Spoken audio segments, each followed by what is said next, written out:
আসামে ৩ দিন রাষ্ট্রীয় শোক পালন শেষে মঙ্গলবার রাষ্ট্রীয় মর্যাদায় গায়ক জুবিন গর্গের শেষকৃত্য সম্পন্ন হল। গায়কের ইচ্ছানুযায়ী শেষকৃত্যে বেজেছে মায়াবিনী গানটি। সকলে তখন ছিলেন অশ্রুসিক্ত। শেষকৃত্যে রেকর্ড সংখ্যক মানুষ যোগ দিয়েছিলেন।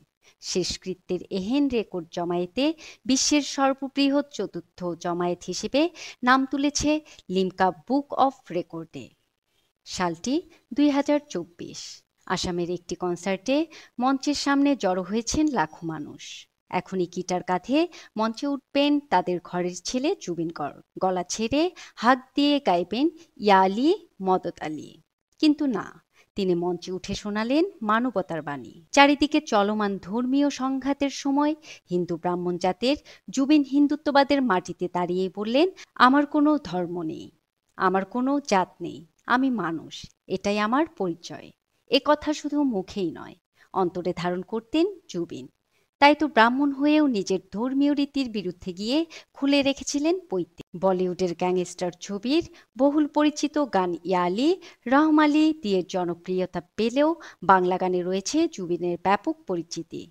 এছাড়া ৪০টিরও বেশি ভাষা ও উপভাষায় গান করেছেন তিনি। বাজাতে পারেন ১২টি বাদ্যযন্ত্র। বহুমুখী প্রতিভার কারণে জুবিন আসামের সর্বাধিক সম্মানিত ও সর্বোচ্চ পারিশ্রমিক পাওয়া শিল্পীদের একজন হয়ে উঠেছিলেন। দীর্ঘ ক্যারিয়ারে তিনি বাংলা, অসমীয়া ও হিন্দি সিনেমার জন্য অসংখ্য হিট গান উপহার দিয়েছেন। এর মধ্যে আছে বাংলা ছবির জনপ্রিয় গান চিরদিনই তুমি যে আমার, প্রিয়া রে প্রিয়া রে, আয়না মন ভাঙা আয়না, চোখের জলে ভাসিয়ে দিলাম, মন মানে না, প্রেম আমার, ছবির বোঝে না সে বোঝে নার মতো গান। জুবিন নিজের জন্মস্থানকে প্রচণ্ড ভালোবাসতেন। যদিও একসময় ক্যারিয়ারের জন্য আসাম ছেড়েছিলেন তিনি, তবে একের পর এক হিন্দি হিট গান দিয়ে যখন সাফল্যের চূড়ায়, ঠিক তখনই বলিউডে গান গাওয়া বন্ধ করে মুম্বাই ছেড়ে শিকড়ের টানে ফিরে যান আসামে। জুবিনের এই ভালোবাসার মূল্যও দিয়েছেন তার রাজ্যবাসী। বহুবার নেশাচ্ছন্ন অবস্থায় মঞ্চে উঠেছেন গায়ক, তবু অভিযোগ করেননি দর্শক। আর তার অকাল মৃত্যুতে যেন ভেঙে পড়েছে পুরো আসাম। একজন শিল্পীর জন্য রাস্তায় লাখো মানুষের ঢল। কেউ কাঁদছেন, কেউ আবার শিল্পীর শোকে দোকান বন্ধ করে দিয়েছেন। এক কথায়, ঘরের ছেলের মৃত্যু তারা কেউ মেনে নিতে পারছে না। অনুরাগীদের ভালোবাসা আর প্রতীয়মান হয় যখন কফিনে মোড়ানো জুবিনের নিথর দেহ বহনকারী অ্যাম্বুলেন্সটি আসামের রাস্তায় ঢোকে। তখন গাড়ির চারপাশে লাখো মানুষের ঢল। ক্রন্দন বলে দেয়, জুবিন দেহত্যাগ করেছেন ঠিকই, কিন্তু ভক্তের হৃদয় ত্যাগ করতে পারেননি। মানুষের এই আর্তনাদ যেমনি বিদায়ের, তেমনি সারা জীবন গায়ককে হৃদয় দিয়ে বাঁচিয়ে রাখার। এই ক্ষণজন্মা প্রতিভার প্রয়াণে রাজ্য সরকারও দেখিয়েছে সর্বোচ্চ সম্মান।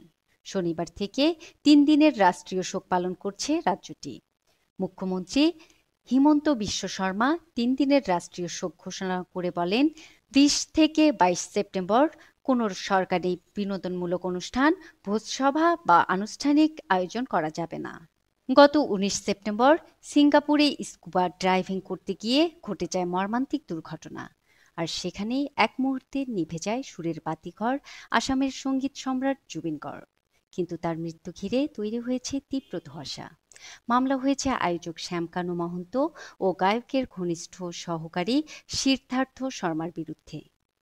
বিষয়টি তদন্তে নেমেছে আসাম সরকার। গোটা শোবিজ অঙ্গন এখন একটাই প্রশ্নে স্তব্ধ, এটা কি নিছক দুর্ঘটনা, নাকি এর পেছনে লুকিয়ে আছে আরো কোনো রহস্য? প্রীতিলতা, রিপোর্টার্স 24, ঢাকা।